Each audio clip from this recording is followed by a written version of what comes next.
여러분 혹시 이런 상황을 겪어보셨거나 상상해 보신 적 있으신가요? 한밤중에 갑자기 가슴이 답답하고 뭔가 이상한 느낌이 드는데 주변에 도와줄 사람은 없고 나 혼자뿐인 그 순간 말이에요. 숨은 가빠오고 심장은 자꾸 빨리 뛰는데 이게 그냥 소화가 안 되는 건지 심각한 건지 구분도 안 되고 괜히 겁부터 나고 손이 떨리죠. 저는 오랫동안 시니어분들과 건강에 대한 이야기를 나누며 정말 많은 분들의 사례를 들어왔습니다. 그 중에서도 가장 안타까웠던 건 알고만 있었어도 단 몇 초만 먼저 행동했어도 충분히 막을 수 있었던 위급 상황을 놓치는 경우가 많았다는 거예요. 특히 심장 관련 증상은 조용히 다가오고 골든타임이 정말 짧기 때문에 혼자 있을 때 어떻게 대처하느냐에 따라 생사가 갈릴 수도 있습니다. 그래서 오늘 이 영상을 통해 제가 그동안 다양한 시니어분들과 나눴던 이야기와 직접 들은 실제 사례들 그리고 꼭 알아야 할 생존 요령까지 꼼꼼하게 알려드리려 합니다. 무엇보다 이 영상을 끝까지 보시면 심장마비가 왔을 때 단 1분 안에 할 수 있는 아주 간단하지만 생명을 살릴 수 있는 행동과 많은 분들이 놓치기 쉬운 현관문 열어두기 같은 실질적인 꿀팁까지 알게 되실 거예요. 이건 어디서나 쉽게 듣기 어려운 내용이고 특히 혼자 계신 부모님이나 자녀들이 바빠서 집을 자주 비우는 분들께 꼭 필요한 생존 상식이기도 합니다. 건강은 준비할수록 지킬 수 있는 법입니다. 오늘 이야기 꼭 끝까지 들어보시고 가족들과 함께 나누시길 바랍니다. 심장마비는 어느 날 갑자기 번개처럼 찾아오는 병이 아닙니다. 우리 몸은 항상 그 전에 이상하다는 신호를 보내고 있어요. 다만 그걸 우리가 모르고 지나칠 뿐입니다. 그 신호는 너무 은근해서 설마 내가 하고 넘기기 쉬운데 그렇게 지나치다 보면 골든타임을 놓치게 됩니다. 가장 대표적인 전조 증상은 바로 가슴 한가운데의 압박감이에요. 마치 누가 돌을 얹어 놓은 것처럼 무거운 느낌. 답답하고 숨이 잘 안 쉬어지면서 숨을 들이마시려 해도 가슴이 쫙 펴지지 않는 그 느낌 혹시 경험해 보신 적 있으신가요? 이 증상은 그냥 체한 걸로 오해되는 경우가 많습니다. 특히 식사 후에 나타나면 오늘은 소화가 안 되네 하고 대수롭지 않게 넘기죠. 하지만 진짜 위험한 건 소화제 먹고 조금 괜찮아졌다고 그대로 자리에 누워버리는 겁니다. 이때가 바로 몸이 보내는 경고를 들어야 할 순간이에요. 두 번째로 흔한 전조 증상은 통증이 퍼지는 현상이에요. 심장은 왼쪽에 있죠. 그래서 왼팔, 어깨, 심지어 턱까지 이상한 통증이 느껴진다면 절대로 무시하시면 안 됩니다. 특히 왼쪽 팔이 뻣뻣하거나 저린 느낌이 들고 어깨가 묵직하게 쑤시는 듯 하다면 심장 쪽 혈관에 문제가 생겼다는 신호일 수 있어요. 저는 예전에 어떤 어르신께서 치과 통증인 줄 알고 이틀을 참으셨다는 이야기를 들은 적 있어요. 턱이 아파서 이가 문제인 줄 알았는데 알고 보니 심장혈관이 막히고 있었던 거죠. 심장은 꼭 가슴만 아픈 게 아니라 그 주변 근육, 신경을 통해 다양한 방식으로 이상 신호를 보냅니다.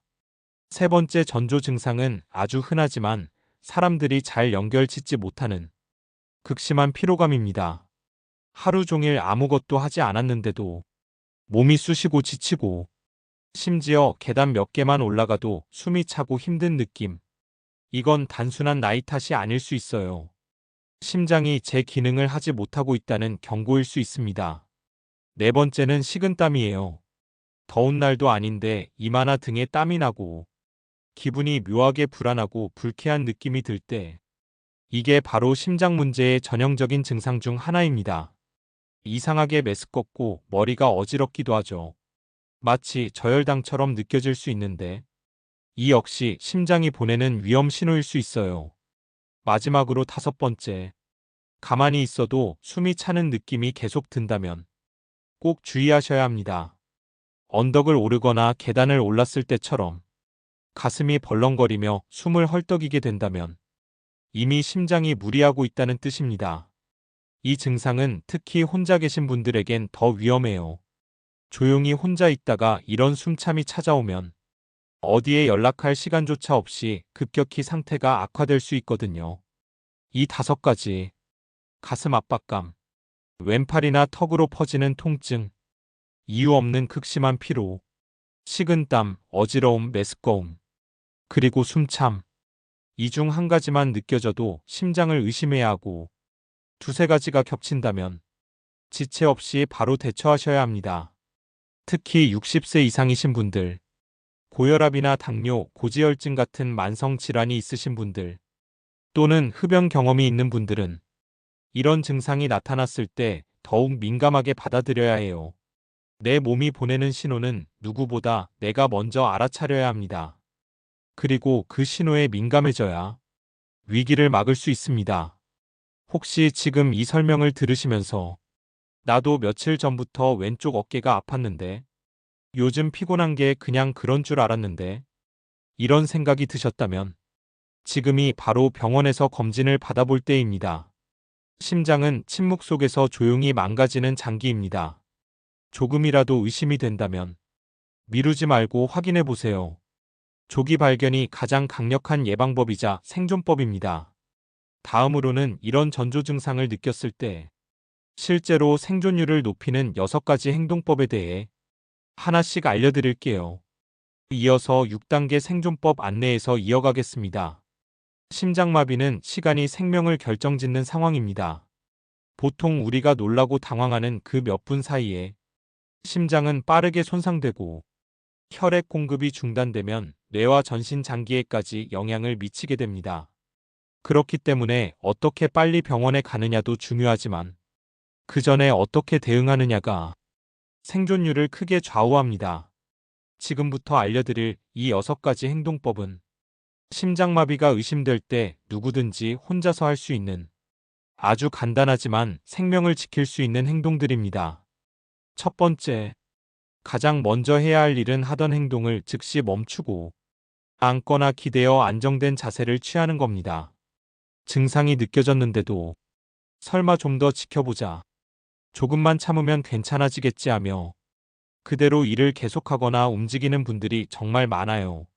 하지만 심장에 이상이 생겼을 땐 움직일수록 혈류에 부담이 가고 심장이 더 빨리 지치게 됩니다. 특히 무거운 짐을 들거나 계단을 오르내리는 순간 급격하게 상태가 나빠질 수 있죠. 예전에 한 어르신은 텃밭에서 일하다가 가슴이 조이고 왼팔이 묘하게 당기는 느낌이 들었지만 조금만 더 하고 들어가자 하며 계속 작업을 하셨어요. 결국 텃밭에서 쓰러지셨고 발견이 늦어 큰 후유증을 겪으셨습니다. 그러니 언제 어디서든 이상 신호가 오면 즉시 하던 걸 멈추고 의자나 벽에 기대어 호흡을 가다듬으세요. 이것이 생존의 첫걸음입니다. 두 번째, 아스피린이 있다면 즉시 복용하세요. 단 그냥 삼키지 마시고 천천히 씹어서 드셔야 합니다. 아스피린은 혈전을 막아주는 응급약으로 심장으로 가는 혈류를 빠르게 확보해 줍니다. 그런데 중요한 건 씹었을 때 약효가 5배 빠르게 나타난다는 겁니다. 장용 코팅된 약보다 일반 아스피린이 효과가 더 빠릅니다. 그래서 평소에 집 안 곳곳, 특히 침대 옆이나 거실 탁자, 주방 서랍 등에 작은 약통에 아스피린을 넣어두고 비상용이라는 표시를 해두는 것도 아주 좋은 습관이에요. 혹시 난 아스피린 알레르기가 있는데요 하시는 분들은 괜찮습니다. 그럴 경우는 다음 단계로 넘어가면 됩니다. 세 번째, 119에 즉시 전화를 겁니다.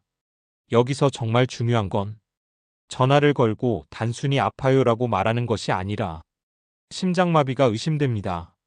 주소는 어디입니다. 라고 정확히 말하는 겁니다. 특히 아파트에 사시는 분들은 아파트 이름뿐 아니라 몇 동, 몇 호, 몇 층인지까지 정확하게 말해 주셔야 해요. 실제로 같은 이름의 아파트가 여러 군데 있어서 구급대가 다른 단지로 가는 바람에 10분 이상 늦어진 사례도 있었어요. 그래서 주소는 또박또박 정확하게 말씀해 주셔야 합니다. 가끔 어떤 분들은 먼저 가족한테 연락해야 하지 않나? 하고 고민하시는데 절대 아닙니다. 심장마비는 1분 1초가 생명을 결정짓는 상황이기 때문에 가족보다 119가 우선입니다. 네 번째, 가능하다면 현관문을 열어두세요. 그리고 도어락이 있다면 비밀번호를 메모지에 적어 문 앞이나 벽에 붙여두세요. 이건 구급대원이 도착했을 때 문이 잠겨 있어서 진입이 늦어지는 걸 방지하기 위한 거예요. 짧은 시간 안에 문을 열지 못하면 강제로 문을 부수거나 열어야 하고 그 사이에 중요한 응급 조치를 놓칠 수 있어요. 실제로 한 어르신은 현관문을 열어두고 비밀번호를 크게 써서 붙여두는 습관을 실천하셨고 구급대원이 빠르게 들어가서 응급처치를 할 수 있었죠. 그 덕분에 생명을 건질 수 있었던 사례입니다. 다섯 번째, 앉거나 눕는 자세도 아주 중요합니다. 무조건 눕는 것보다는 45도 정도로 상체를 세우고 다리를 살짝 들어 올리는 자세가 심장에 가는 부담을 줄여줍니다. 완전히 누워버리면 심장의 압력이 가중되고 호흡이 더 힘들어질 수 있어요.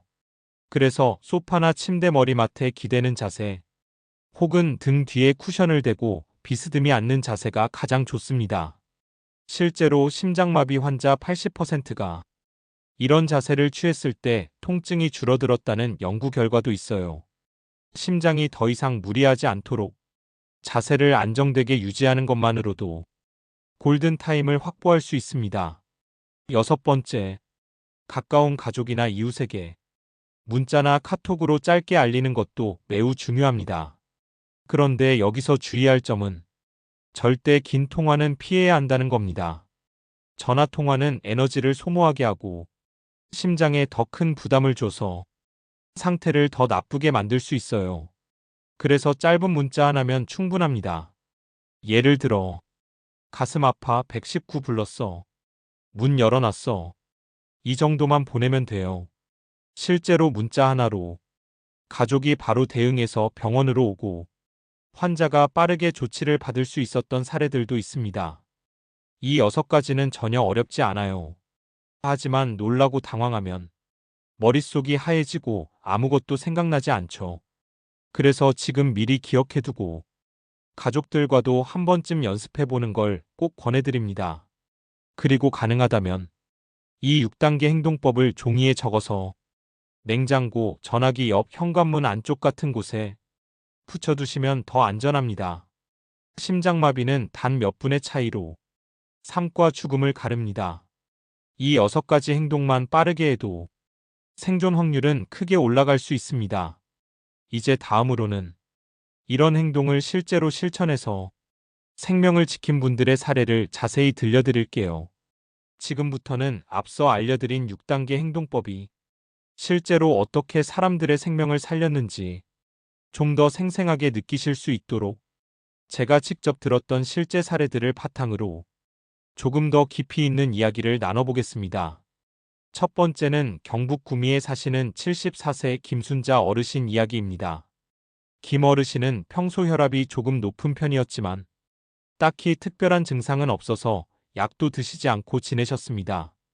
그러던 어느 날 이른 아침, 갑자기 가슴 한가운데가 조여드는 느낌과 함께 왼팔이 찌릿하게 저려오기 시작했대요. 처음엔 그냥 잘못 잤나 싶었고 갑자기 추워진 날씨 탓인가 생각하셨지만 머릿속에 떠오른 건 몇 주 전 경로당에서 들었던 건강교육 강의 내용이었답니다. 가슴이 답답하고 왼팔이 아프면 심장일 수 있습니다. 그 말이 계속 머리를 맴돌았대요. 김 어르신은 곧바로 소파에 앉아 움직이지 않고 미리 준비해 두었던 아스피린을 씹었습니다. 그리고 119에 전화를 걸어 심장마비 의심됩니다. 아파트 102동 703호입니다. 정확히 전달하고 현관문을 열고 도어락 비밀번호를 포스트잇에 적어 문에 붙였다고 합니다. 그 다음 딸에게 가슴이 아파서 119 불렀어. 문 열어놨어. 이 한 줄 문자만 남긴 채 조용히 등을 기대고 4초 들이마시고 6초 내쉬는 호흡을 반복했다고 해요. 15분 만에 도착한 구급대는 정확한 위치 안내와 열려있는 문 덕분에 단 30초 만에 거실까지 들어와 응급조치를 시작할 수 있었습니다. 병원에 도착했을 때는 다행히 심장 근육 손상이 거의 없었고 이틀 만에 일반 병실로 옮겨졌습니다. 의사 선생님께서 이렇게 말씀하셨대요. 보통 이런 상황이면 응급실까지 오는 시간에 더 손상이 커지는 경우가 많은데 정말 텍스트북처럼 행동하셨어요. 김 어르신은 그 일을 겪은 뒤 이 행동법을 종이에 정리해 냉장고에 붙여두셨고 자녀들, 이웃들과도 공유하며 이건 꼭 알아야 하는 생존 상식이라며 스스로 건강 홍보대사가 되셨습니다. 반면에 안타까운 사례도 있었습니다. 서울 동작구에 사시던 78세 정모 어르신은 심장 통증을 느꼈지만 이 정도면 참을 만하네 하고 직접 운전해서 병원에 가려 하셨습니다. 문제는 주차장에서 차에 타자마자 숨이 가빠지면서 의식을 잃었다는 겁니다. 경비 아저씨가 우연히 발견해 곧바로 119에 신고했지만 병원 도착까지 시간이 많이 지체됐고 결국 심장 근육의 70%가 손상돼 일상생활이 어려울 정도의 후유증이 남으셨다고 합니다. 그 어르신의 아드님이 그러시더군요. 아버지가 그냥 앉아서 119를 불렀다면 지금처럼 되진 않았을 텐데 직접 병원에 가겠다는 그 판단이 너무 안타까워요. 이 이야기를 들으며 저는 정말 마음이 아팠습니다. 우리가 미리 알고 있었더라면, 미리 준비만 해두었더라면 충분히 달라질 수 있는 순간들이 너무 많기 때문이죠. 심장마비는 누구에게나 올 수 있는 문제지만 그때 어떻게 반응하느냐에 따라 결과는 완전히 달라집니다. 혼자 계시든 가족이 옆에 있든 위험은 예고 없이 오고 결정은 단 몇 분 안에 내려야 하죠.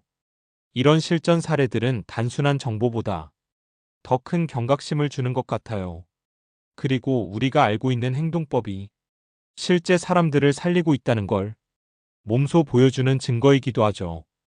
혹시 여러분 주변에도 김순자 어르신처럼 혼자 계시는 분이 있다면 오늘 알려드린 내용 꼭 함께 나누시고 준비할 수 있도록 도와주세요. 작은 실천 하나가 정말 큰 차이를 만들 수 있습니다. 이제 다음으로는 이런 위급 상황에 대비해서 혼자 계시는 분들이 미리 해두면 좋을 4가지 중요한 습관에 대해 알려드릴게요. 심장마비든 어떤 응급 상황이든 사람이 가장 취약해지는 순간은 바로 혼자 있을 때입니다.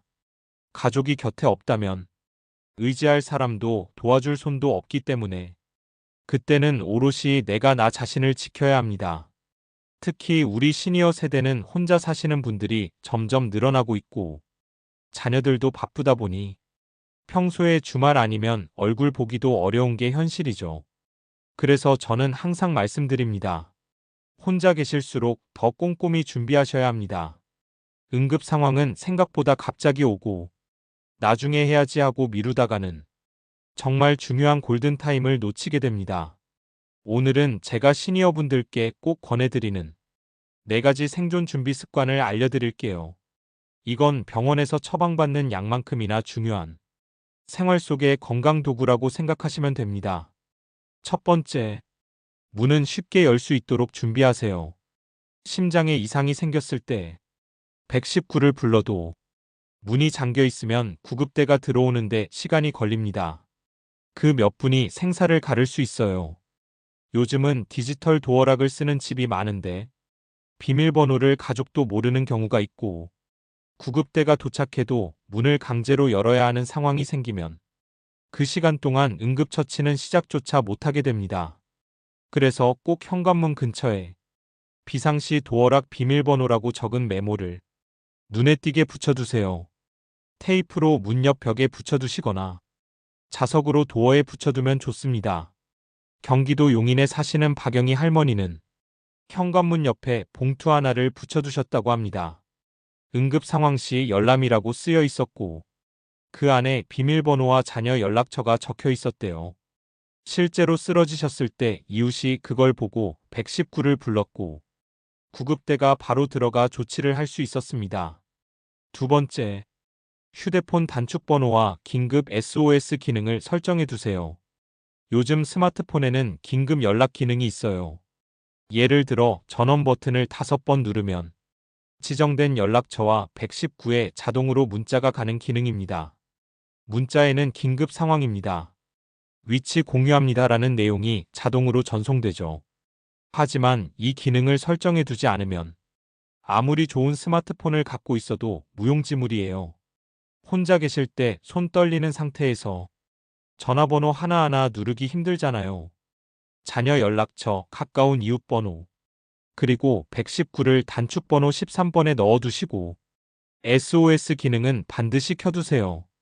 설정은 자녀나 손주에게 부탁하시면 금방 해줄 겁니다. 세 번째, 잠금 화면이나 지갑 속에 의료 정보를 표시해 두세요. 심장에 문제가 생겨 말을 못하게 되는 경우도 있습니다. 그때 구급대원이 먼저 확인하는 것이 환자의 신분증과 휴대폰이에요. 잠금 화면에 미리 혈액형, 복용 중인 약 이름, 알레르기, 보호자 연락처를 정리해서 적어두시면 응급처치가 훨씬 빠르고 정확하게 진행될 수 있습니다. 또 하나, 지갑 안에 작은 종이에 이 정보들을 써서 넣어두세요. 이건 정말 간단하지만 중요한 습관이에요. 인천에 사시는 장기철 어르신은 지갑 속에 약봉지와 함께 심장약 복용 중, 아스피린 알레르기 있음, 딸 장미연 연락처 10-, 라고 적힌 종이를 넣어두셨고 응급실에서도 그걸 보고 잘못된 약 처방 없이 빠르게 조치할 수 있었다고 해요. 네 번째, 아스피린과 생존카드, 보호자 연락처를 눈에 잘 띄는 곳에 비치하세요. 예를 들어 냉장고 문에 작은 자석 파우치나 봉투를 붙여서 그 안에 아스피린 한 알과 함께 심장 통증 시 행동법을 써놓는 겁니다. 그 내용은 간단하게 아스피린 씹기, 119에 전화 후 주소 말하기, 문 열고 비밀번호 붙이기, 문자 보내기, 이 네 가지만 써도 충분합니다. 서울 중랑구에 사시는 76세 이명자 할머니는 냉장고 문에 빨간 봉투를 붙여두셨는데 거기엔 아스피린, 가족 연락처, 그리고 심장 통증 발생 시 행동 순서가 적혀 있었어요. 실제로 요양보호사가 이 봉투를 보고 정확히 순서대로 행동한 덕분에 위기를 넘기셨다고 합니다. 여러분, 이 네 가지 습관은 아무리 건강한 사람이라도 언제든 도움이 될 수 있는 준비입니다. 우리는 늘 준비된 만큼만 대처할 수 있고 준비된 만큼만 자신을 지킬 수 있습니다. 오늘 이 영상을 보신 지금이 바로 그 준비를 시작할 타이밍입니다. 자녀분과 함께 집 안을 한번 둘러보시고 할 수 있는 것부터 하나씩 실천해 보세요. 다음으로는 오늘 말씀드린 모든 내용을 한 번에 정리하고 실천 방법까지 다시 짚어드릴게요. 자, 오늘 이야기 끝까지 함께 해주셔서 정말 감사합니다. 지금까지 들으신 내용은 그저 정보가 아니라 여러분 자신과 가족의 생명을 지킬 수 있는 아주 실질적인 행동 지침들이었습니다. 다시 한번 간단하게 정리해 볼게요. 심장마비의 전조 증상은 가슴 압박감, 왼팔이나 턱으로 퍼지는 통증, 설명하기 어려운 피로감이나 숨참, 그리고 식은땀, 어지럼증 같은 신체 변화입니다. 이 중 하나라도 느껴진다면 절대 가볍게 넘기지 마세요. 그리고 실제로 위급한 상황이 닥쳤을 때 우리가 해야 할 6단계 행동법 기억하시죠? 1하던 행동 즉시 멈추고 기대기, 2 아스피린을 천천히 씹기, 319의 정확한 주소와 상황 전달하기, 4 현관문 열어두고 비밀번호 남기기, 5 상체를 비스듬히 세우고 다리 살짝 올리기, 6 짧은 문자로 가족이나 이웃에게 알리기. 여기에 마지막으로 4초 들이마시고 6초 내쉬는 깊고 안정된 호흡. 이 방법은 심장을 진정시키는 데 큰 도움이 됩니다. 그리고 혼자 계신 분들은 이 모든 걸 가능하게 해주는 준비 습관도 잊지 마세요. 문 쉽게 열 수 있게 하기, 휴대폰 긴급 단축 번호와 연락 설정하기, 잠금 화면에 의료 정보 적어두기, 아스피린과 연락처를 집안 눈에 띄는 곳에 보관하기.